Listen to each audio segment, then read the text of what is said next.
Hey guys, what's going on? This is Jin. I hope you're doing okay.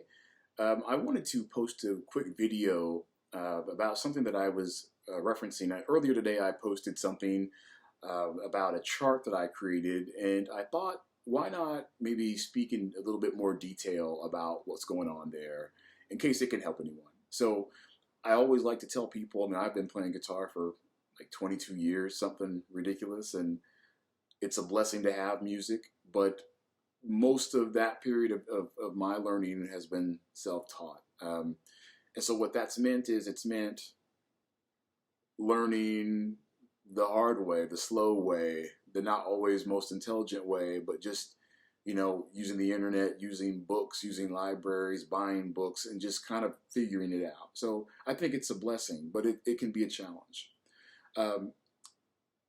I always like to also tell people that some of my biggest influences are progressive rock and metal players like Steve Vai and Yngwie Malmsteen and Joe Satriani and John Petrucci. Those are kind of the four guys that I bought a lot of their records or their CDs, bought their instructional videos, bought concert footage, just sucking all of that up as much as I could. Because they're such brilliant players and inspirational in so many ways. All that to say is that one of my biggest things that I love about the kind of the 80s guys is that they used really exotic scales, and they would write these, I guess, I mean, again, there's so many variations, and their understanding of music is very immense, but maybe a kind of typical song from one of these guys might be, they might have a really heavy riff, rock or metal riff that starts off the song, and then they'll do that A part, and then maybe repeat the A part, and then basically there might be also a B part, and then back to the A part. And usually the A part, because it's just kind of a open riff, it's focusing on the root, that allows that the improviser to kind of really go as far as they want, and they can work on modes, they can kind of take a scale, and if it's like, as long as it's the same root, you're able to kind of try a whole lot of different things, and that's really an awesome way of writing songs and improvising over music. The only challenge with that is that sometimes that type of thing is not applicable to jazz music or bebop changes for several reasons. But the two biggest reasons are that a lot of times the chord changes are more direct. They're not as ambiguous as like a heavy metal chord. So that means that you have to address the harmony specifically. But even if you have ambiguous chord changes where you could technically use a wide open scale or mode, what unfortunately can happen is you can run into the challenge where one night you're playing and you're improvising and you just sound like $1,000,000, and then the next night maybe you're playing and it doesn't sound quite right, and you're just like, well, I don't understand why. And there's a million things you could say on that, but I think that the biggest thing is probably speaking directly back to lessons in jazz. If you listen to Charlie Parker and John Coltrane, what really makes that music so special is that they're addressing the harmony directly, almost at all times, And so no matter if it's just a wide open, like Love Supreme, with John Coltrane, whether if it's just kind of something that's a very basic little motif, or if it is giant steps or, different types of things, no matter how easy or hard the chord changes are, part of the improvisation is addressing the harmony and not just kind of shredding on top of it. I think that that's a lot of times what particularly guitar players get in the habit of doing. And I know for me, I'm trying to make sure that I'm addressing that and making sure that I'm moving forward. All that said, back to square one, I know that for me, I still love that taking a scale or an exotic scale like Yngwie does with his harmonic minor excursions, and he puts it over so much of what he does. But I think that, like, for many people like myself who, again, mainly self-taught, you can learn the harmonic minor scale or any sort of scale or mode, and you can apply it to more natural major and natural minors. But we're back to, again, square one. Sometimes you don't always sound on point. Sometimes you sound like you're you're skipping something. So one of the things that I learned last summer at the jazz camp in Fayetteville, Arkansas, big up to Chris Steele and Doug and Matt and Nick, who were my instructors, and they were great guys, and they gave me a lot of game. Basically making sure that we're addressing the harmony in a very easy way. It takes work to do, but maybe an easy way to get into that is understanding the arpeggios of the chords in any chord change. So it doesn't matter, again, if it's like really, really fast rock and metal music where somebody's playing a heavy riff or a heavy, root note, or if it's like crazy bebop with chord changes. I need to make sure that I'm aware of not just the scales and the individual notes, but the actual chords and how they build up, so that no matter what, I can always kind of be mindful of a harmonic underlie or a harmonic structure. So what I've got, and I'm going to try to make sure I have these up, the chart that I worked on actually 2 charts today. One is the harmonic minor arpeggio chart, where basically, again, I've been working on the harmonic minor scale for many years, probably about 13 years. But to take it into understanding the arpeggios, that's actually a relatively new concept for me. And I wanted to have a reference chart so that I could easily work on bit by bit and build it up. And then also another chart, which is chords. Another thing with that, the harmonic minor scale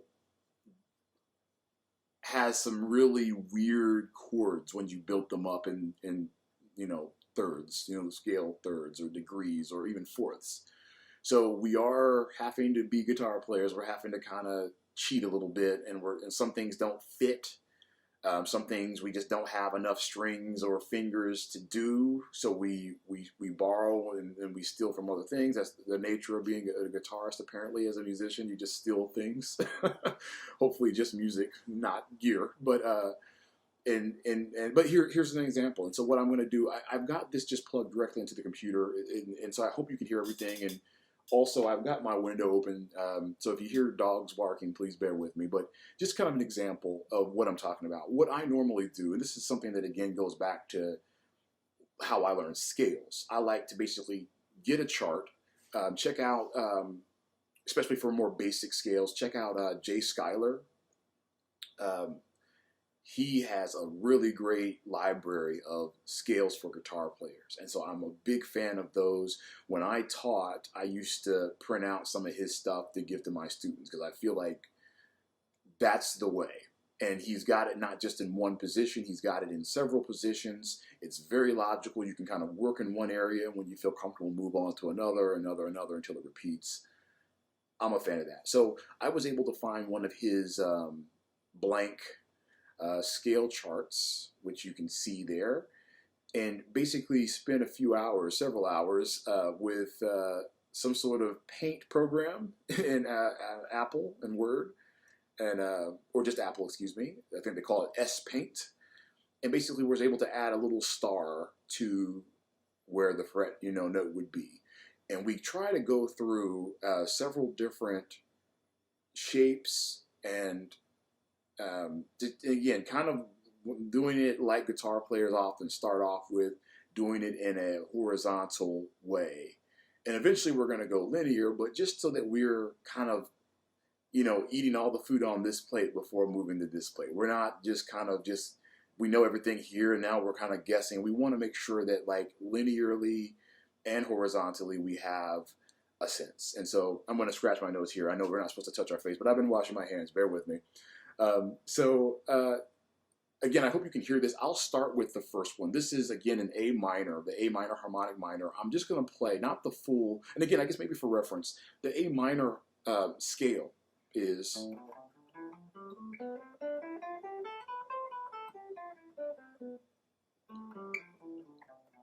I don't even play minor scales anymore. I'll do that again.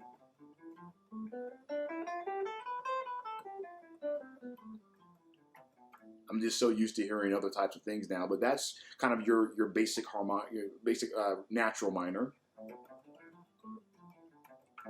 And then you've got the harmonic minor, which would be, that's what I naturally hear after all these years of working with it. But maybe to play it 2 octaves, you can kind of go, haha, I'm messing this up, sorry.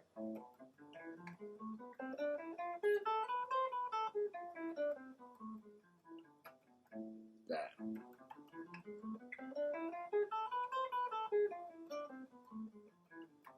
Or this one.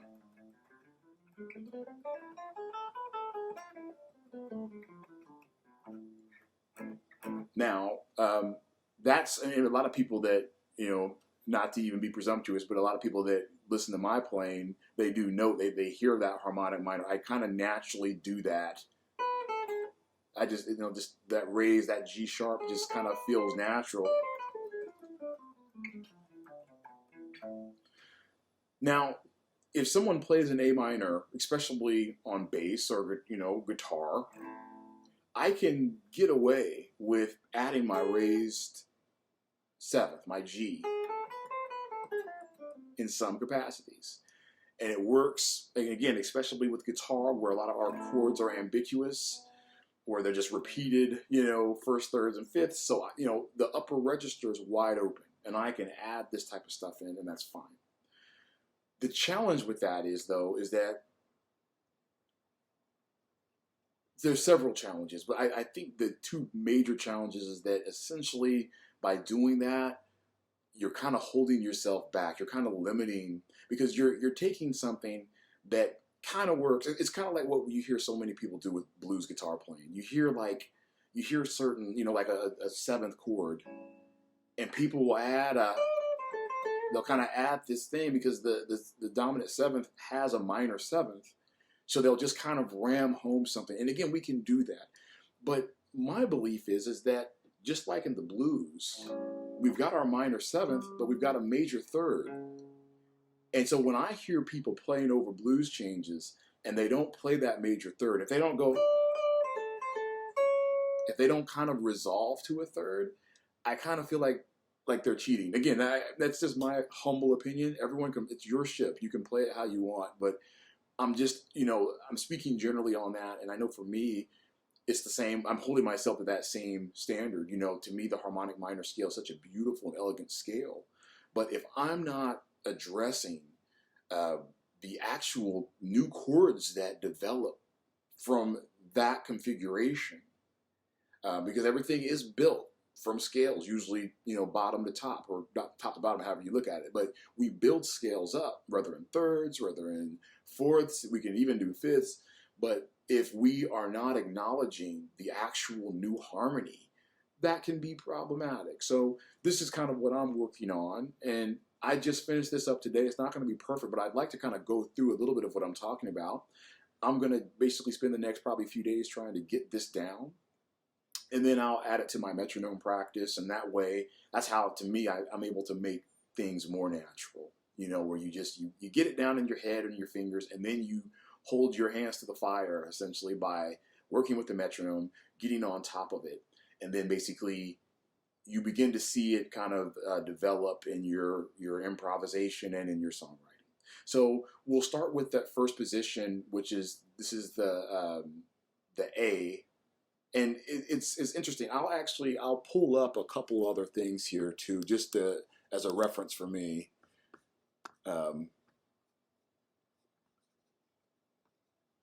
There it is. So again, because this is a bit new to me, if we're working on this first one, and hopefully you can see the guitar, I've got my little footstool down here, my little classical stool, European classical stool, to try to lift everything up. Unlike our natural minor, which would have something to the effect of A minor, B diminished 7, C major, D minor, E minor, F major 7th, E dominant 7th, and then a G dominant 7th. So it would be like,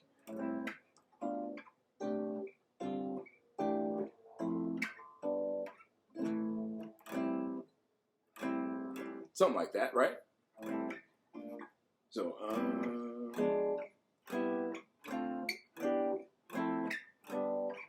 and I'm not going linearly right now, so I know the chords sound a little bit weird, but that's kind of like the general basic chords and triads that would exist within a minor. But again, when we've got that raised seventh, we have to recalculate.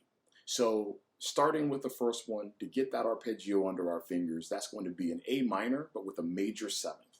So this is essentially like the opposite of what we hear with the dominant seventh with the blues, where you've got a major seventh, but a major third, but a minor seventh.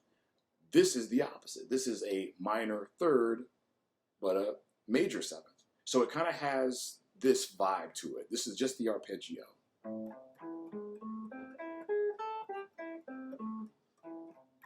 Hope you can hear that. I messed it up a little bit, but...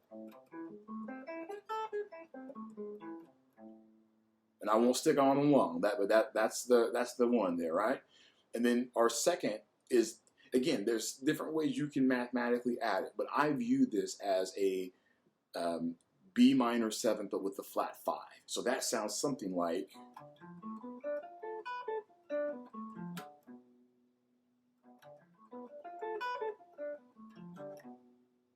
right? And then C. Now, this is another one that, again, you can call this a few different things. You can add this in different ways, but this is essentially an augmented chord. This is basically a C major seventh, but we take the fifth of that and we raise it 1/2 step. So that's something to the effect of. And again, I'm just going to go up linearly until I run out of room, and then I'll start all over. But the C major seventh with the sharp 5 is...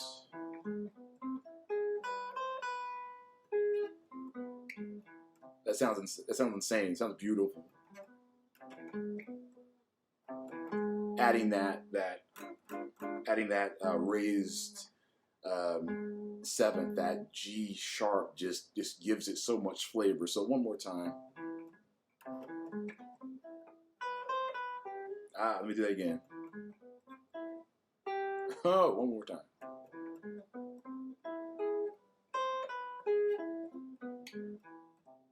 There it is. Okay. Then the next one is D minor. D minor is, again, something that we're more familiar with.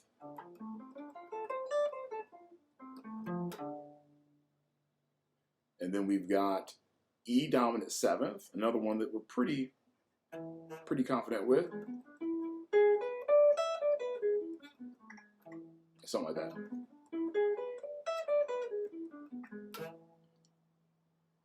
And then we've got F, another F major seventh, another common one. All right? And then, now this is where I'm kind of running out of room, so I'll go to the G sharp here, that G sharp. So there's a couple ways we could play this, but to try to keep it as mathematically correct as we can, and also reference things that we probably may already have in our wheelhouse, we'll do the G diminished scale, or people call it like the half diminished scale. Again, Yngwie, that's how Yngwie hears that, I think. He'll go, but if we're going to play the whole thing, the whole one, it's... There it is. And then back to... My bad. Then...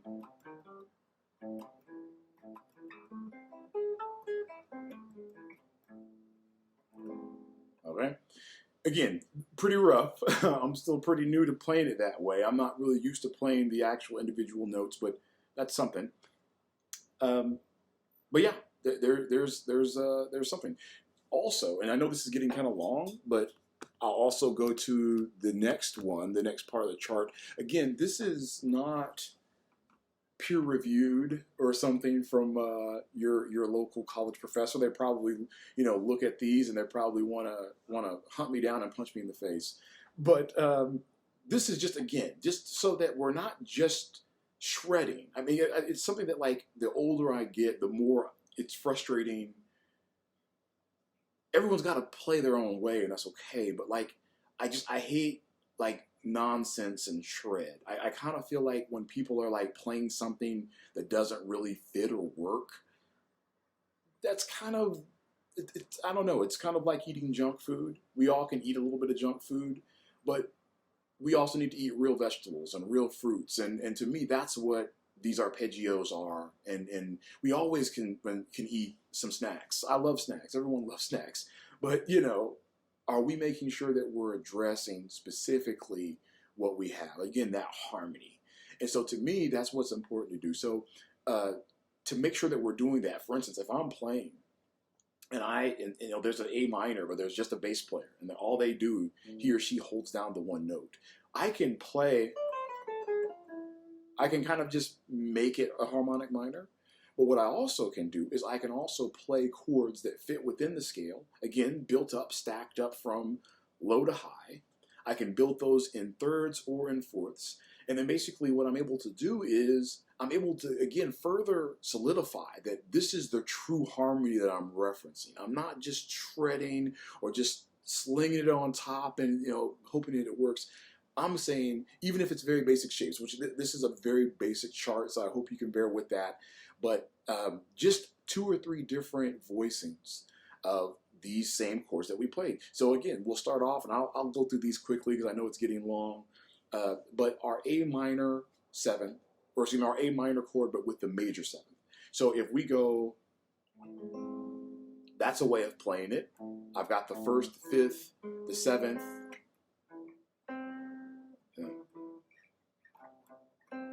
and my 3rd. That's a beautiful kind of, ooh, you know, bittersweet way of playing it. And you kind of hear, you hear people kind of go, but if I just said I'm going to reference that and kind of stay on it more, not just as it's kind of like a Latin fall, you can kind of descend or ascend, but if I just said, that really sounds really beautiful. It sounds very bittersweet. And that's the whole thing. If I just played just the root and the 7th, I'd want to resolve that. And we want to resolve it with the chord too, but the chord gets to kind of like, we can, you know, it's a little sour, but it's beautiful and elegant too. So I can just, and then I can still resolve. So A minor, and I have on the chart A minor 7th, major 7th. That's not what it is. It's technically A minor, major 7th. So it's technically A minor 3rd, major 7th. So I'm sorry that I screwed that up, but that's an option for that. And you can see also on the chart that I've kind of circled. In this situation, if I build it up in fourths, I can play the A and the D. So I can go, or I can add the 5th, which I think sounds a little bit better. Same up top. I can go, if I'm building up in fourths, that makes sense. But that can sound a little bit sour if I have my root, that F, that regular natural F. So what I would do is I would go, and instead of playing an F, as if I'm building a fourth, play the E. Again, guitar is stealing. That kind of works. So I'll play that. Excuse me. And I can let the low A hang out, or I can leave the A, which I think actually sounds better. And again, one of the things I learned at jazz camp was just kind of making sure that as a guitar player that we're learning our top 4 strings, that we're not just, it's so easy to just kind of focus on our low 4 because they're tuned in fourths or fifths, depending on how you look at it. Like they're tuned more, you know, where it's just your scales and your patterns are more natural. But as guitar, we want to stay out of the bass register as much as we can. And then also, even when we're playing solo, having those extensions, singers love that. Saxophone players love that. And then also when you're playing, this is another kind of trick, that when you're playing with a keyboard player or an organist, if you are focused on, you know, everything here, that can sound really good, but we also can clash because we're all fighting for that middle C. But if I'm kind of here, I can play all these voicings, and it's firmly out of the way of the organ or of the piano or of the Rhodes. And I get to exist and play the exact same notes in some capacity, but rearranged or maybe a little higher. So anyway, getting back to it, that's our option there. We can play the first one, which is this one, or this, or this, or we can also play, and I just did one basic one further up, which you hear a lot of times when people will play like add 9 for like a E. But if we remove the E and we have the A, we've built that A minor with the major 7th up in fourths. And it sounds haunting just like the other ones. And then you can resolve it. It sounds amazing. And then next, and again, I'll slide through the other ones here because I think that was the most kind of involved. Some of these are actually more common shapes. So the second degree is our B minor with the flat 5. So again, if somebody was going A minor and they go B minor flat 5, so that's the second option there. Or this one. I hope you can hear this. I'm in an apartment. I don't want to get in trouble here. But we hear that often in jazz, like in Black Orpheus. And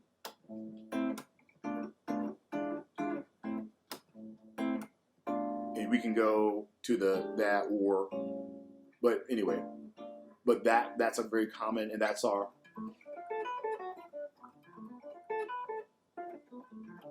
right? And then to the next one, we have a couple different options for our C major with the sharp or augmented 5th. We can do this, which that is beautiful. That sounds so elegant. And that, to me, I won't even focus on the other one. You can look at the chart, but to me, that sounds like such, even if you were playing a more natural major or natural minor type song, if you wanted a leading voicing, our sharp 5th has provided that. So I can go, because again, a lot of times when we play this, I think a combination of just how, the nature of music, but also how we've been, how we've associated sounds. We hear something that sounds really dissonant compared to that, and we want to get that resolution. So if I go, it's kind of like the same of going, but if I want to basically keep my root,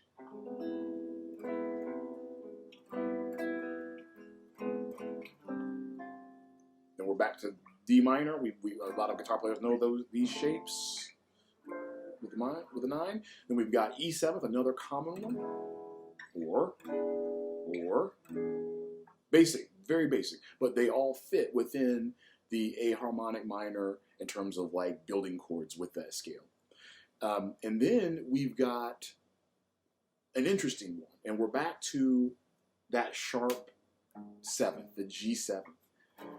This is where things get very interesting because when we hear diminished, it's easy to mix up a diminished concept with our minor 7 flat 5 concept because they share the same 1st, 3rd, and 5th.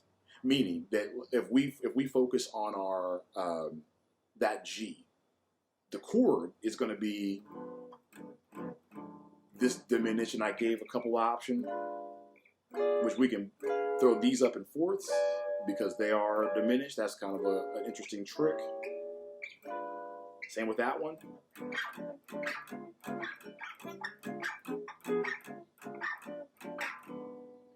Now, again, there's two different things that we can do over this. The G diminished, we could do like kind of like a flat, our minor flat 5. We could go. That kind of works, My screensaver's coming on. But we really want to have, again, when people say diminished, it's like, what is diminished? It's a diminished 7th. We're actually going to go. We're going to actually focus on that F. So that way we've got, or Uh, I'm not used to playing it that way, but this one a lot more.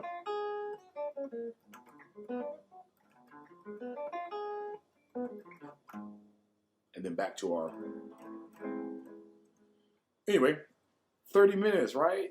Fun stuff. I didn't mean to go this long, but this is kind of an example of what I'm talking about. And this is, as you can tell, I'm very, like, I just wrote this chart today. I've got my work cut out for me, but I hope this helps.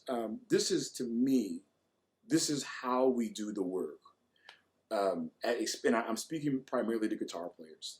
You know, we don't just learn something in this position and then we do that. For, again, everyone, it's your ship. You can kind of decide how you want to do it. But for every single type of musician, or, you know, that plays guitar, like, you know, if you're like a singer-songwriter, if you are a, you know, far out rock or metal or djenty player, you're a jazz player, if you play funk, folk, blues, whatever you play, you hear so many people look for excuses to not do the work. And it's interesting too, is I tell people that, you know, when people sometimes will talk about music, and I don't know if maybe people just feel weird, or they'll say, well, you know, Jen, I'm just a songwriter, and you know, you play guitar, and I you know, I wish I could play like, I bet you wish you could write like me. And I always check that. I always say, listen, I'm a songwriter too. I'm a singer. I write songs. You know, it used to boggle my mind that people would kind of do that. It was like it was a defense mechanism. But A, I check that now, but B, I always tell people, like, as a songwriter, I'm writing about my life just like every other songwriter. You know, I'm writing about, you know, love and loss. I'm writing about, you know, challenges I went through in my life, things I'm still figuring out. I'm writing about things I love. I'm thinking about things that make me happy. And so to me, like, every single person that plays music benefits from getting, at the very least, the basics of their understanding of music. It's not taking away from your songwriting. It is only adding to it. That's a whole other, you know, story or a conversation, essentially, which I understand. But it's something that I always want to tell people. Like, it's not hurting you to dig deeper into melody and harmony and theory. This is only going to help you do what you already do better. So this is something, again, that maybe I hope it helps. Anytime that we learn something like this, you know, again, we're guitar players. We don't want to show everybody all the secrets. And there's, you know, you don't have to tell everybody everything that you do. But I do believe that it does help to try to get an understanding. And then if somebody can be helped, again, I'm a self-taught musician for the most part. And thank goodness for people that, you know, I'm technically a millennial that put up free stuff in the internet era. Peace to Jay Skyler, peace to, you know, all the Mr. Ben Bellinger, peace to Johnny Strickler, peace to, like, people who have spoken to me directly and helped me in my journey, but who also were generous in resources, generous, and even just telling me, hey, go to this website, check this out, or check out this PDF. And I hope that in some really small way, this does the same for someone else. So I'll get this posted, and again, I'll try to get it to where it's not just posted, but that we'll be referencing some of the scales and the charts that we mentioned. Again, this was kind of done throughout a day, so there might be a few mistakes or a few little goofy things, but please bear with it. And if it's helpful, let me know. Send me a message. And thank you guys very much for tuning in, and I hope you're well. Take care.